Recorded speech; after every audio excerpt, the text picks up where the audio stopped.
3 দিনের সফরে ঢাকা এসেছেন ভুটানের প্রধানমন্ত্রী। বাংলাদেশের সাথে 3টি চুক্তি ও সমঝোতা সইয়ের সম্ভাবনা।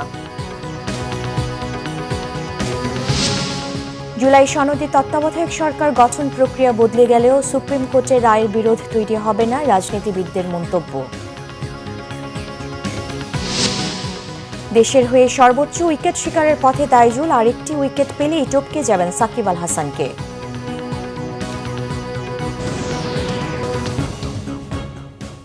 দেখছিলেন ক্রাউন সিমেন্ট সংবাদ শিরোনাম, এবার বিস্তারিত।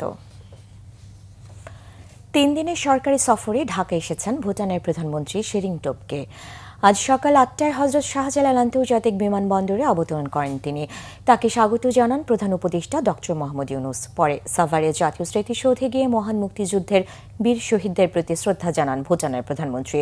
শেরিং টোবগে সফরের প্রথম দিন প্রধান উপদেষ্টার সঙ্গে আনুষ্ঠানিক দ্বিপক্ষীয় বৈঠকে মিলিত হবেন। প্রতিনিধি পর্যায়ে বৈঠকের আগে দুই সরকার প্রধান অংশ নেবেন একান্ত আলাপে। দ্বিপক্ষীয় বৈঠকে বাণিজ্য, বিনিয়োগ, যোগাযোগ, শিক্ষা, পর্যটন, সংস্কৃতি ও ক্রীড়া সহ বিভিন্ন ক্ষেত্রে সহযোগিতার বিষয়ে আলোচনা হবে বলে আশা করা হচ্ছে। ভুটানের প্রধানমন্ত্রী ঢাকা সফরকালে দুই দেশের মধ্যে 3টি চুক্তি ও সমঝোতা স্মারক সই হতে পারে। পররাষ্ট্র উপদেষ্টা মোহাম্মদ তৌহিদ হোসেন সহ কয়েকজন উপদেষ্টা ভুটানের সরকার প্রধানের সঙ্গে সৌজন্য সাক্ষাৎ করবেন। সফর শেষে শেরিং টোবগে আগামী সোমবার ঢাকা ত্যাগ করবেন। নির্বাচনের মাধ্যমে নতুন বাংলাদেশে যাত্রা শুরু হবে বলে মনে করেন প্রধান উপদেষ্টা ডক্টর মোহাম্মদ ইউনূস। শুক্রবার বিকালে ঢাকা সেনানিবাসের সশস্ত্র বাহিনী দিবস উপলক্ষে আয়োজিত সংবর্ধনা অনুষ্ঠানে এমন আশাবাদ ব্যক্ত করেন প্রধান উপদেষ্টা। শান্তিপূর্ণ উৎসবমুখর নির্বাচন আয়োজনে সেনাবাহিনী যথাযথ ভূমিকা পালন করবে বলেও জানান ডক্টর মোহাম্মদ ইউনূস। তিনি বলেন, জুলাই অভ্যুত্থান ও চলমান রাষ্ট্র সংস্কারে সেনাবাহিনী জনগণের পাশে দাঁড়িয়ে তাদের আস্থার প্রতি সম্মান জানিয়ে যাচ্ছে।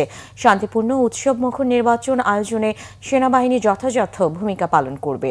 সশস্ত্র বাহিনীর সংবর্ধনায় যোগ দেন বিএনপি চেয়ারপারসন বেগম খালেদা জিয়া সহ বিভিন্ন রাজনৈতিক দলের নেতারা।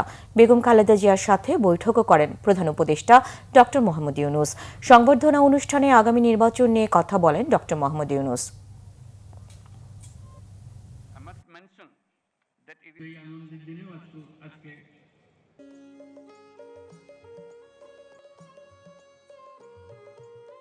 সশস্ত্র বাহিনী বরাবরের মতোই মানুষের পাশে দাঁড়িয়ে অব্যাহতভাবে দেশের মানুষের আস্থার প্রতিদান দিয়ে যাচ্ছে। আমি বিশ্বাস করি, গণতান্ত্রিক ও নিয়মতান্ত্রিক নেতৃত্বের প্রতি অনুগত বাংলাদেশ সশস্ত্র বাহিনী তাদের পেশাগত দক্ষতা ও দেশপ্রেমের সমন্বয়ে দেশের জন্য ত্যাগ ও তৎপরতার এই ধারাবাহিকতা অক্ষুণ্ণ রাখবে। এই নির্বাচন যেন সর্বাঙ্গ সুন্দর হয়, আনন্দমুখর হয়, উৎসবমুখর হয় এবং আমাদেরকে সেই যাত্রাপথে সুন্দরভাবে রওনা করে দিতে পারে, সেটার জন্য আমরা সবাই মিলে চেষ্টা করব। প্রধান বিচারপতি ডক্টর সৈয়দ রেফাত আহমেদ বলেছেন, জুলাই গণঅভ্যুত্থান দেশের সাংবিধানিক পথচলাকে নতুন করে পর্যালোচনার সুযোগ দিয়েছে। রাজধানীর সোনারগাঁও হোটেলে এক অনুষ্ঠানে এই কথা বলেন তিনি। প্রধান বিচারপতি বলেন, আইনের শাসন শুধু আমলাতন্ত্রের রুটিন কাজ বা উত্তরাধিকার সূত্রে পাওয়া বিষয় নয়, এটা নৈতিক ভিতের উপর প্রতিষ্ঠিত একটি বিষয়।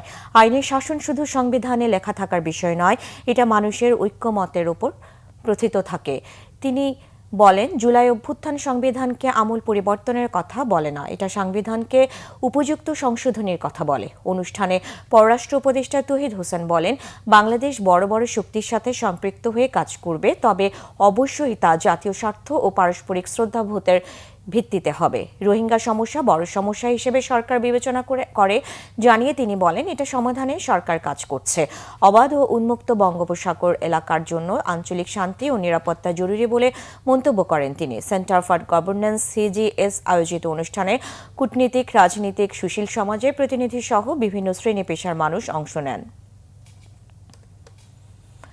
জুলাই সনদ বাস্তবায়ন হলে তত্ত্বাবধায়ক সরকার গঠন প্রক্রিয়া বদলে যাবে, তবে এর সাথে সুপ্রিম কোর্টের দেয়া রায়ের বিরোধ তৈরি হবে না বলছেন রাজনীতিবিদরা। নির্বাচনকালীন নির্দলীয় সরকারকে যুগোপযোগী করতে এই সংস্কার প্রয়োজন বলেই মত তাদের। নাবিল জাহাঙ্গীরের রিপোর্ট। বৃহস্পতিবার সুপ্রিম কোর্টের দেয়া আদেশে সংবিধানে ফিরছে তত্ত্বাবধায়ক সরকার ব্যবস্থা, যা কার্যকর হবে 14তম সংসদ নির্বাচন থেকে। সে অনুযায়ী 1996 সালের সংবিধান আইনে তত্ত্বাবধায়ক সরকার গঠন হবে, যার প্রধান হবেন সর্বশেষ অবসরপ্রাপ্ত প্রধান বিচারপতি। এদিকে জুলাই সনদে নির্বাচনকালীন সরকার প্রশ্নে বেশ কিছু বিষয়ে একমত রাজনৈতিক দলগুলো। সেই সঙ্গে জুলাই সনদ বাস্তবায়ন হলে তত্ত্বাবধায়ক সরকারের গঠন প্রক্রিয়ায় পরিবর্তনের কথাও আলোচিত। তত্ত্বাবধায়ক সরকার গঠন কিভাবে হবে এটা নিয়ে জাতীয় ঐক্যমত্য কমিশনে আমরা দীর্ঘ আলোচনা করেছি এবং আলোচনা করে এটা মূলত পার্লামেন্টের সরকার দলীয় নেতা, বিরোধী দলীয় নেতা, স্পিকার, ডেপুটি স্পিকার এবং পার্লামেন্টের দ্বিতীয় বৃহত্তম বিরোধী রাজনৈতিক দল, তার প্রতিনিধি মিলে একটা বাছাই কমিটি হবে। বাছাই কমিটি নিবন্ধিত দলগুলোর কাছ থেকে তারা নাম চাইবেন। ঐকমত্য কমিশন যখন এইবার কেয়ারটেকারের কথা ভাবছে, তখন আসলে জুডিশিয়ারিকে সে আর আসলে আনতে চায়নি। জুডিশিয়ারি হচ্ছে এইবারের চিন্তার মধ্যে একদম সর্বশেষ পর্ব। যদি কোনোভাবেই আসলে কিছু করার না যায়, তখন আপনি জুডিশিয়ারিতে যাবেন, এরকম একটা চিন্তা করা হয়েছে। গণভোটের পরে যাবে হচ্ছে সংস্কার পরিষদে। সংস্কার পরিষদ সামনে দুইটা জিনিসকেই নিতে পারবে, ঐকমত্য কমিশনের মতামত এবং সুপ্রিম কোর্টের যে রায়, সেইটা নিয়ে তারা যেভাবে সংশোধন করার সেটা করতে পারবে। অভিজ্ঞতা দৃষ্টি রয়েছে তত্ত্বাবধায়ক সরকারকে আরও কার্যকর করতে নির্বাচনকালীন সরকার গঠন প্রক্রিয়ার পরিবর্তনের তাগিদও।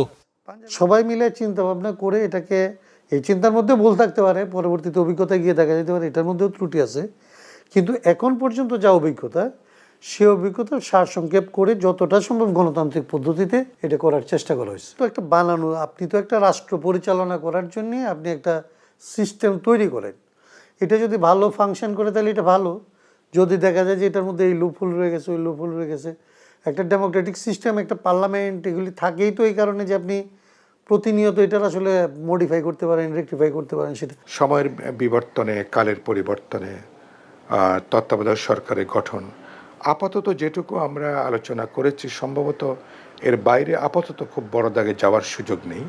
কিন্তু পরবর্তীতে অভিজ্ঞতা থেকে যদি বোঝা যায় আমরা যেটুকু গ্রহণ করেছি এই ব্যবস্থার কোনো ত্রুটি, ঘাটতি অথবা দুর্বলতা যদি চোখে পড়ে, তখন তারও একটা রিফর্মের হয়তো প্রয়োজন হবে।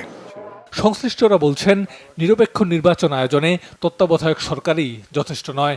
এর জন্য রাজনৈতিক সদিচ্ছা, নির্বাচন কমিশন ও বিচার বিভাগের মতো গুরুত্বপূর্ণ প্রতিষ্ঠানগুলোর দায়িত্বশীল আচরণও প্রাসঙ্গিক। নাবিল জাহাঙ্গীর, বাংলাভিশন, ঢাকা। জুলাই গণ অভ্যুত্থানে ক্ষমতাচ্যুত সাবেক প্রধানমন্ত্রী শেখ হাসিনার মৃত্যুদণ্ডাদেশ ইস্যুতে প্রতিক্রিয়া জানিয়েছে পাকিস্তান। শুক্রবার নিয়মিত সাপ্তাহিক ব্রিফিংয়ে পাকিস্তানের পররাষ্ট্র দপ্তরের মুখপাত্র তাহির আন্দারাবি শেখ হাসিনার ফাঁসির রায়কে বাংলাদেশের অভ্যন্তরীণ বিষয় বলে মন্তব্য করেন। এমনকি বাংলাদেশের জনগণ গণতান্ত্রিক ও সাংবিধানিক প্রক্রিয়ার মধ্য দিয়ে এই সমস্যার সমাধান করতে সক্ষম বলেও জানান তিনি। 17 নভেম্বর মানবতা বিরোধী মামলায় শেখ হাসিনাকে মৃত্যুদণ্ডের রায় দেয় আন্তর্জাতিক অপরাধ ট্রাইব্যুনাল। 2024 সালের 5 আগস্ট ছাত্র জনতার মহা অভ্যুত্থানে পতন ঘটে ফ্যাসিস্ট শেখ হাসিনার। ওই দিনই তিনি পালিয়ে ভারতে যান। এরপর থেকে তিনি ওই দেশে অবস্থান করছে।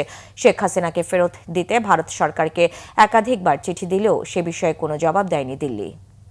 বিরোধ কাটিয়ে নিউ ইয়র্কের নবনির্বাচিত মুসলিম মেয়র জোহরান মামদানির সঙ্গে বৈঠক করেছেন মার্কিন প্রেসিডেন্ট ডোনাল্ড ট্রাম্প। স্থানীয় সময় শুক্রবার বিকেল 3টার পর হোয়াইট হাউসে রুদ্ধদ্বার বৈঠক করেন তাঁরা। পরে সংবাদ সম্মেলনে মামদানির প্রশংসায় পঞ্চমুখ ছিলেন ট্রাম্প। নবনির্বাচিত মেয়রকে আন্তরিক অভিনন্দন জানিয়ে মার্কিন প্রেসিডেন্ট বলেন, নিউ ইয়র্কের মেয়র হওয়া অনেক বড় ব্যাপার। প্রেসিডেন্ট ট্রাম্প আশা করেন মামদানি দুর্দান্ত মেয়র হবেন। আর মামদানি বলেন, প্রেসিডেন্ট ট্রাম্পের সঙ্গে কাজ করার জন্য অধীর আগ্রহে অপেক্ষা করছেন। বৈঠকে নিউ ইয়র্কের আইনশৃঙ্খলা পরিস্থিতি, অপরাধ প্রবণতা, আবাসন সংকট, জীবনযাত্রার ব্যয় ও অর্থনৈতিক নিরাপত্তার উদ্বেগ নিয়ে ফলপ্রসূ আলোচনা হয়েছে বলে জানান ট্রাম্প ও মামদানি। চলতি মাসের শুরুতে সাবেক গভর্নর অ্যান্ড্রু কুমোকে বিশাল ব্যবধানে পরাজিত করে নিউ ইয়র্ক সিটির প্রথম মুসলিম মেয়র নির্বাচিত হন ডেমোক্র্যাট নেতা জোহরান মামদানি। মাত্র কয়েকদিন আগেও প্রেসিডেন্ট ট্রাম্প এবং মামদানি ছিলেন মুখোমুখি এক বৈঠকে। পরিস্থিতি অনেকটাই পাল্টে গেছে। ঢাকা টেস্ট। আয়ারল্যান্ডকে বড় টার্গেট দিতে চলছে বাংলাদেশ। চতুর্থ দিনের প্রথম সেশনে ৩ উইকেটে ২৮০ রান তুলে টাইগাররা এগিয়ে আছে ৪৯১ রানে। তৃতীয় দিনে তাইজুল ইসলামের বোলিং নৈপুণ্যে আইরিশদের ২৬৫ রানে বেঁধে প্রথম ইনিংসে ২১১ রানে লিড নেয় বাংলাদেশ। তাইজুল ৭৬ রানে নিয়েছেন ৪ উইকেট, তাতে ২৪৬ উইকেট নিয়ে টেস্টে বাংলাদেশের সর্বোচ্চ উইকেট শিকারীর তালিকায় সাকিব আল হাসানের রেকর্ড ছুঁয়েছেন তাইজুল। তবে আইরিশদের ফলো অন না করিয়ে দ্বিতীয় ইনিংসে ব্যাটিং করছে টাইগাররা। ১ উইকেটে ১৫৬ রান নিয়ে তৃতীয় দিন শেষে করেছিল বাংলাদেশ। চতুর্থ দিনে ২ অপরাজিত ব্যাটসম্যান সাদমান ইসলাম ৬৯ এবং মুমিনুল হক ১৯ রান নিয়ে পুনরায় ব্যাটিংয়ে নামেন, কিন্তু সাদমান আর ৯ রান যোগ করে ৭৮ রানে লেগ বিফোরের শিকার হয়ে সেঞ্চুরি মিস করেছেন। এরপর অধিনায়ক শান্ত ৫ বল খেলেই আউট হন। প্রথম টেস্টে সেঞ্চুরি করা শান্ত এই টেস্টে প্রথম ইনিংসে ৮ এবং দ্বিতীয় ইনিংসে করেছেন ১ রান। লাঞ্চ বিরতিতে যাবার আগে মুমিনুল হক ৭৯ এবং নিজের শততম টেস্টে প্রথম ইনিংসে সেঞ্চুরি করা মুশফিক দ্বিতীয় ইনিংসে অপরাজিত আছেন ৪৪ করে। এই জুটি চতুর্থ উইকেটে অবিচ্ছিন্ন ১০৬ রান তুলে আইরিশদের বড় টার্গেট দিতে ব্যাট করছে। সিলেটে প্রথম টেস্ট ইনিংসের ব্যবধানে জিতে ২ ম্যাচ সিরিজ ১-০ এগিয়ে বাংলাদেশ। এই ছিল এখনকার মতো। পরের সংবাদ দুপুর ২টায়। এর আগে একটা রয়েছে নিউজ টপ 10 দেখার আমন্ত্রণ রইল। ধন্যবাদ।